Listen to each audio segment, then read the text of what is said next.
네, 이번에는 검찰의 수사 상황 전문가에게 들어보도록 하겠습니다. 네, 손수호 변호사 나와 있습니다. 어서 오십시오. 네, 안녕하세요. 박근혜 대통령이 오늘 팽목항 방문해서 사고 발생부터 수습까지 무한 책임을 느낀다. 그리고 책임 있는 사람들에게는 엄중하게 책임을 묻겠다라고 했습니다. 책임이 정치적인 책임이 있을 거고 사법적인 책임이 있을 텐데요. 자, 법률가시니까 사법적인 책임, 이것은 어떤 부분까지, 누구까지, 어디까지 물을 수 있다고 보십니까? 네, 이 법적인 책임에 대해서 어디까지 거의 미칠 것인가, 또 수위가 어느 정도일 것인가에 대해서 지금까지 굉장히 사고 초기부터 여러 논의가 있었는데요. 네네. 가장 직접적으로는 그 선장과 항해사들 선원이 되겠습니다. 실질적인 그런 행위를 했기 때문이죠. 또 하나는 사고 발생의 원인 중에 하나였던 과적, 이런 과정을 지시하거나 묵인했던 그러한 그 선사 직원들도 책임이 있을 테고요. 네. 또 하나는 이러한 선사와 선원을 관리 감독했던, 또 적어도 지휘를 했던 청기진 해운이나 또 그 이상의 그런 지주회사라는 그 경영진에 대한 책임도 물을 수 있을 것입니다. 예. 또 다른 측면에서는 안전검사를 소홀히 했던 뭐 해운조합 담당자라든지 아니면은 그 초동 대응을 소홀히 해서 인명피해를 좀 확대시켰던 그런 책임이 있다면 해경이나 관련 부처 담당자들에게도 책임이 있지 않을까, 그런 가능성은 충분히 있을 것 같고요. 지금 뭐 제가 언급하지 않았지만 이러한 그 불법 행위에 가담했던 일체의 그런 모든 사람들에 대해서도 책임이 있다면 형사 책임 플러스 형사 책임에 더해서 민사적인 배상 책임까지도 가능하다면 뭐 충분히 물을 수 있지 않을까 하는 생각입니다. 그렇군요. 정말 뭐 얽혀있는 사람들은 모두 다 처벌할 수 있다면 하는 게 맞지 않을까 싶기도 한데, 일단 그 유병헌 전 회장과 관련된 인맥이 거미줄처럼 여기저기 많이 얽혀있다고 하지 않습니까? 그래서 처음에 이제 그 초기 그 지시를 했던 해경의 이용욱 정보수사국장도 결국은 다른 부서로 발령이 났습니다만은 구원파 신도였다는 점도 그렇고 또 세무그룹에 몸담았던 점도 그렇고 여러 가지 의혹상 이 좀 뭔가 좀 석연치 않은 부분들이 많이 있거든요. 예, 그렇습니다. 국민 여러분께서도 의혹을 많이 갖고 계신데요. 외적으로 현재까지 드러난 것만 보더라도 충분히 의심을 할 수 있는 정황이 있는 것 같아요. 이제 이게 그 감춰진 진실을 드러낼 수 있는 그런 그 문제 제기인지, 아니면 단순히 그냥 뭐 악의적인 의혹 제기인지는 뭐 판단을 아직 이른 점도 있습니다만, 적어도 외적으로는 그렇게 보이고요. 또 하나 그 구체적으로 보자면은 해경에 대한 특채 과정에서 어떠한 그 외압이 있었는지, 부정이 있었는지, 또 선장 등에 대한 초기 수사 과정에서 봐주기 수사가 이루어진 것은 아닌지, 또 좀 더 넓게 봤을 때 청기진 해운 등의 회사에 대해서 세모 출신 국장이 있기 때문에 이 회사들은 좀 봐줘야 된다라는 그런 좀 공감대가 있었는지, 그 부분은 철저히 좀 수사가 이루어져야 될 것 같고요. 이 국장이 이런 수사에 좀 단초가 될 그런 부분도 있을 것 같습니다. 그 부분은 지금 수사를 하고 있나요? 현재 공식적으로 수사가 이 부분에 대해서 이 국장을 피의자 또는 피내사자로 두지는 않은 것 같고요. 다만 해경에서 감찰은 지금 진행하고 있습니다. 감찰 결과 범죄 사실이 좀 소명되거나 혐의가 있다면 언제든지 이제 피의자 신분으로 바뀔 수 있겠습니다만, 현재로서는 피의자라고 보기는 약간 어려울 것 같습니다. 좀 기다려볼 필요가 있을 것 같습니다. 감찰은 아마 이 사건 발생한 이후에 본인은 세모 측하고 통화를 한 적도 없다라고 했으니까 이 사건 이후에 대해서 아마 감찰을 하는 것 같고, 좀 전 말씀하신 혹시 특채 과정이라든가 그 이후에 혹시 유착이 있었는지, 이런 것들은 수사를 통해서 밝혀야 되는 건데 그 부분은 아직 수사 시작하고 있지는 않은 거죠. 예, 그렇습니다만 지금 수사기관에서는 사건의 경중에 따라서 판고부터 이제 진행하기 때문에요. 얼마든지 앞으로 수사에 착수할 가능성도 있어 보이고, 범죄 혐의가 있다면 분명히 처벌은 이루어져야 될 거라고 생각하는데, 미리 지금 시점에서 연관성이 있어 보이니까 유죄다라고 하는 것은 약간 이런 점은 있습니다. 그렇죠. 예를 들어 구원파였다거나 장학금을 받아서 공부를 했다거나 그것만 가지고 처벌할 수는 없는 거지 않습니까? 예, 그렇습니다. 그것은 그 의혹에 불과한데요. 그 의혹이 범죄인지는 엄격히 따져야 되고요. 이 부분은 수사기관에서 철저히 밝힐 것으로 기대가 됩니다. 알겠습니다. 그리고 이준석 선장이 첫날 경찰서가 아닌 해경의 집에서 잤다고 하잖아요. 근데 보통 이거는 일반적으로 흔한 일이 아니지 않습니까? 어떻게 이런 일이 있을 수가 있죠? 굉장히 이례적이라고 볼 수 있습니다. 잘 이해가 되지 않는데요. 이 선장의 경우에 단순한 참고인이었다면 또는 피해자였다면 얼마든지 그럴 수도 있겠다라고 생각할 수 있죠. 하지만 선장은 초기부터 업무상 과실치사라든지 과실선박 매몰죄라든지 등등 여러 죄의 혐의가 있었거든요. 그렇다면 더더욱 이렇게 오해를 살 만한 행동을 해서는 안 되고요. 이렇게 또 직접 경찰이 잠을 재웠다 하는 것은 국민들이 볼 때도 과연 공정한 수사가 가능할 것인가, 네. 과연 처벌이 가능할 것인가에 대한 의심을 불러일으키거든요. 상당히 적절치 못한 행동이었다고 좀 생각이 되고요. 네. 만약에 만에 하나 유착 관계가 있다거나 뒤를 봐주거나 한 점이 있다면은 이에 대해서도 철저한 수사가 이루어질 것이라고 생각합니다. 거기다가 네. 그 CCTV도 고의로 삭제된 의혹까지 지금 제기되고 있어서 더 논란이 되고 있지 않습니까? 예, 그렇습니다. 뭐 여러 가지 좀 정황들이 굉장히 좀 이제 우려스러운 쪽으로 흘러가고 있는 것 같은데요. 예. 설마 이게 모든 것들이 전부 다 범죄일 것인가? 이것은 좀 아직 좀 확신하기는 좀 이릅니다만 네. 수사 과정에서 만약에 밝혀진다면 이에 대한 엄벌, 뭐 수사를 고의적으로 하지 않았거나 제대로 하지 않은 그런 수사 기관은 물론이고 이러한 것에 영향을 미쳤던 사람들까지 아마 종합적으로 이제 최대한 엄벌이 가해지지 않나 그런 생각입니다. 아까 말씀하신 그 이용욱 전 국장에 대한 감찰에서도 이런 부분에 혹시 뭐 개입돼 있진 않았는지 이런 부분을 아주 엄정하게 정확하게 정밀하게 예. 감찰을 해야 되겠고요. 거기서 어떤 혐의가 나온다면은 수사를 정확하게 해야 되는 거죠. 예, 그렇습니다. 전향자 씨를 지금 수사하고 있다는데요. 지금 어떤 부분을 수사를 하고 있는 것 같습니까? 예. 뭐 수사가 중간에 이제 내용이 구체적으로 나와서도 안 되고 네. 또 그것을 뭐 이제 알지 못한 상태에서 예단을 가지고 판단하기 좀 어렵습니다. 하지만 먼저 말씀드리고 싶은 것은 유명 탤런트라고 해가지고 수사가 좀 더 강하게 이루어져야 된다는 것도 아니고 네. 또 봐줘야 된다는 것도 아니거든요. 다만 똑같이 죄가 있다면 처벌을 받고 수사해서 처벌을 받아야 되는 건데 물론 제일 중요한 것은 지금 현재 전향자 씨가 금수원이죠. 구원파의 본거지라고 알려져 있는데 거기에 대표로 있고요. 또 국제영상, 뭐 노른자 쇼핑 등등의 핵심 그런 회사의 대표이사로 지금 재직 중이에요. 네. 그렇다면은 지금까지 이루어졌던 여러 가지 화이트 칼라 범죄라고 하죠. 금융 회사 운영을 통한 그런 비자금 조성이나 탈세라든지 이런 것에 있어서 일정 부분 역할을 한 것이 아닌가라는 의심은 누구든 할 수 있거든요. 네. 그렇다면은 지금 현재 유 전 회장에 대한 직접적인 수사와 겨냥을 해서 수사가 이루어지기 좀 시기상조라면 이러한 측근들을 수사함으로써 유 전 회장의 그런 직접적인 범죄 행위를 밝힐 수도 있습니다. 네. 그렇다면은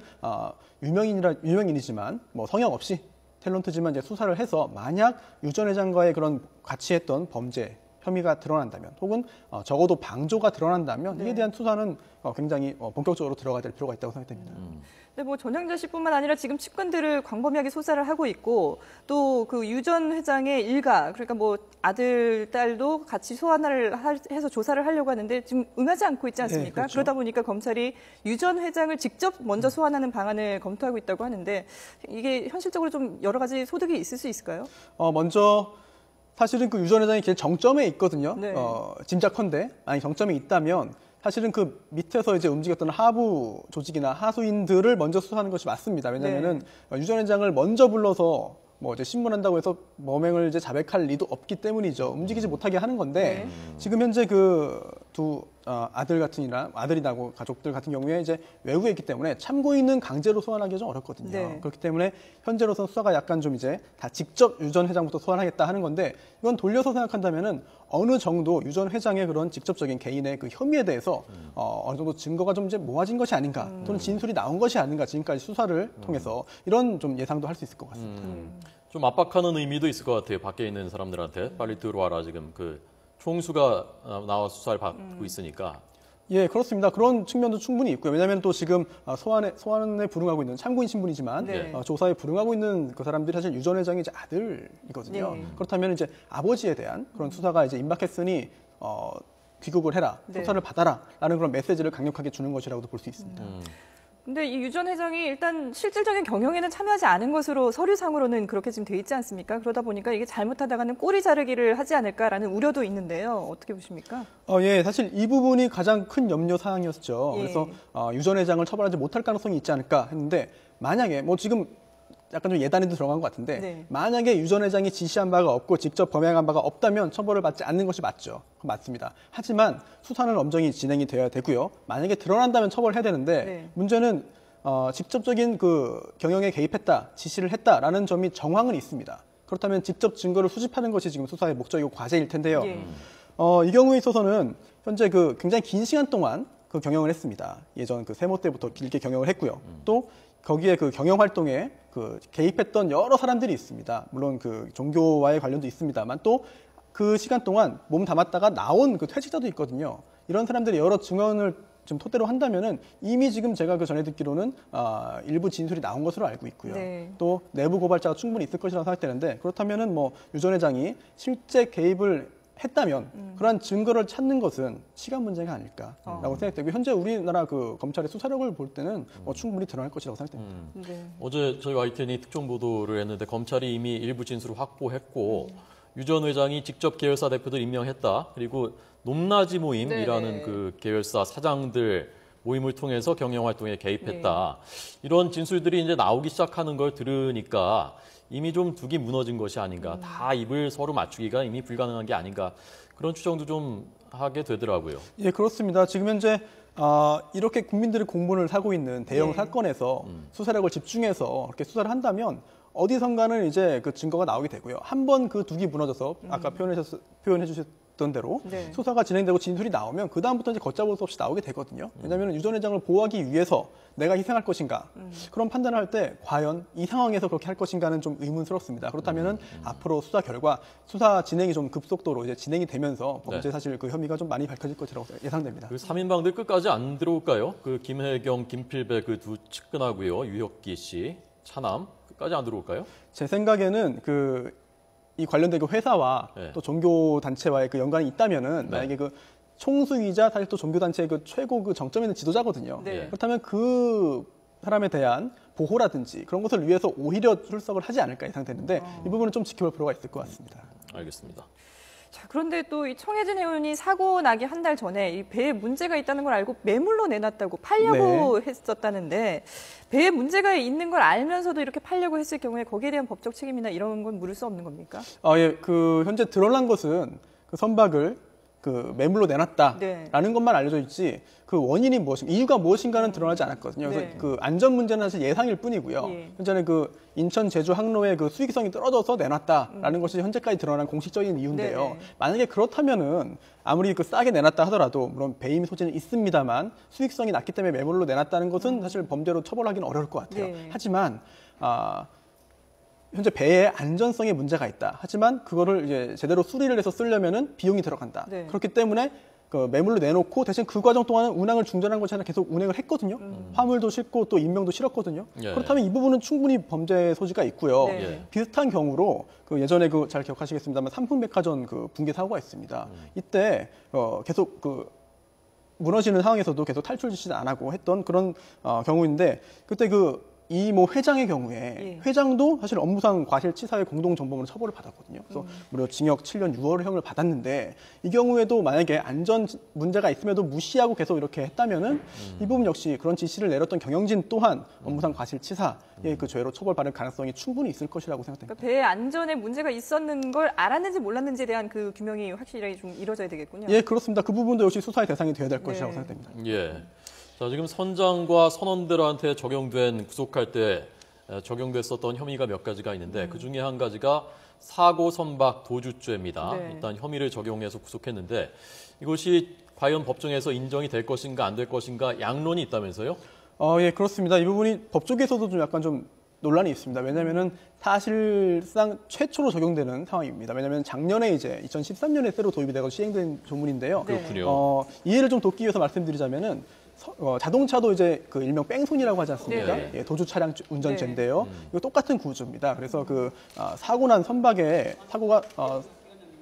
선장이나 승무원이 도주했을 경우에 이제 가중처벌하는 것이고요. 특정 범죄 가중처벌 등에 관한 법률에 규정되어 있습니다. 그런데 이 부분에 논란이 되는 이유는 법제처에서 이 조항을 새로 신설한 그 이유를 이제 공개했는데 그 네. 홈페이지에 다 있습니다. 확인 가능한데요. 요약해서 말씀드리면은 해상 교통사고 위험성이 증가하고 있다. 선박 충돌 사고 발생 후에 즉각적인 구호 조치를 하지 않으면 대부분 사망 또는 실종의 결과가 발생한다. 따라서 도주 심리를 억제하고 충돌 사고를 사고 전에 예방하자라는 것이 법제처가 밝힌 개정 이유입니다. 예. 그렇다면 이 조항의 목적은 처음에 취지는 선박 간의 충돌을 가정한 것이거든요. 네네. 네. 그래서 그렇다면 이번 경우에는 선박 간의 충돌이 아니기 때문에 적용되지 않지 않느냐라는 그런 견해가 있습니다. 근데 또 반대하는 견해도 있는데요. 이거 뭐냐면은 검찰의 의견인데요. 네. 물론 처음에 그 조문을 만든 취지는 그렇다. 선박 간의 충돌이다. 하지만 이 조문 자체만 봤을 때는 선박 간의 충돌이라는 표현이 없지 않느냐. 네. 그렇다면 이런 경우, 그 이외의 경우에도 충분히 적용될 수 있다라는 주장이고요. 네. 감론을박이 있습니다만 처음에 그 제정된 목적에 반하지 않고 또 그 엄밀히 말한 그 법 조문의 해석에 반하지 않는다면 이런 경우에도 적용될 가능성은 충분히 있다라고 보여집니다만 실제로 적용될 것인지는 법원의 판단을 받아봐야 될 것입니다. 이 죄가 사고선박 도주죄가 최고 무기징역형까지 가능하다고요? 예, 그렇습니다. 사망에 이르게 하고 도주하였거나 아니면 도주함으로써 사망에 이르게 했을 경우에는 무기 또는 5년 이상의 유기징역에 처하게 됩니다. 예. 그렇군요. 근데 최대 30년까지 죄를 물을 수 있는 유기치사죄도 이게 적용이 가능한지 안 한지에 대해서 좀 또 논란이 있는데요. 변호사님 어떻게 보십니까? 예, 먼저 저의 의견을 말씀드리기 전에 네. 유기치사죄가 무엇인가 네네. 간단히 좀 말씀을 드리겠습니다. 유기치사라는 것은 유기 말 그대로 이제 버려둔다는 건데요. 모두 그냥 버려둔 경우에 구호를 안 했을 때 성립되는 범죄는 아닙니다. 네. 부조를 요하는 자를 보호할 법률상 의무가 있거나 또는 계약상 의무가 있는 자가 이제 버려둔 경우에 이제 버려둔 경우에 성립하는 게 유기죄고요. 네. 또 유기죄를 범해서 사망에 이르게 한 때는 5년 이상의 유기징역, 그러니까 5년부터 25년까지 징역에 처하게 네. 되는데요. 이 경우에는 사실 기대 가능성이 없다. 자기 목숨이 이제 달려 있는데 어떻게 구호를 하느냐, 도망가도 상관이 없지 않느냐라는 견해가 일부 있습니다만. 네. 법조문상에서 요구하는 계약상 의무가 있고요. 또한 법률상의 그런 의무도 있습니다. 네. 예, 그렇다면은 이 경우에 기대 가능성이 없다고 볼 수 없습니다. 왜냐하면 또한 최초에 세월호가 기울어진 시간이 8시 45분 경인데요. 그 후에 2시간 30분 정도 후에 이제 해경정이 2시간 30분 후에 침몰했거든요. 그동안 충분히 구조할 수 있지 않았느냐. 여러 가지 점을 종합해 볼 때 기대 가능성이 없다고 볼 수 없다. 따라서 유기치사죄 성립은 오히려 좀 전에 말씀드린 사고선박 도주죄보다도 오히려 좀 더 가능성이 높을 것이라고 예상됩니다. 유기치사죄는 3년 이상 최대 30년까지인가요? 3년 이상 25년인데요. 25년. 예, 실질적으로 법정형이 그런 거고요. 네. 실제로 얼마의 형을 실제로 선고받을지는 또 약간 좀 가중될 수도 있고 또 감경될 수 있기 때문에 예. 실제 형은 또 다릅니다. 예. 기준은 3년에서 25년입니다. 네. 지금 구속할 때는 이 혐의가 다 적용이 일단 된 거죠? 예, 그렇습니다. 여러 가지, 유기치사까지? 5가지 혐의가 됐는데요. 네. 사실 구속할 때 구속영장이 발부되었다라고 해서 그 죄로 유죄 판결을 받는다고 볼 수는 전혀 없거든요. 네, 예. 이거는 법원의 판단이 필요합니다. 네네. 예, 알겠습니다. 자, 수사와 재판 전망 손수 변호사에게 들었습니다. 고맙습니다. 고맙습니다. 예, 감사합니다.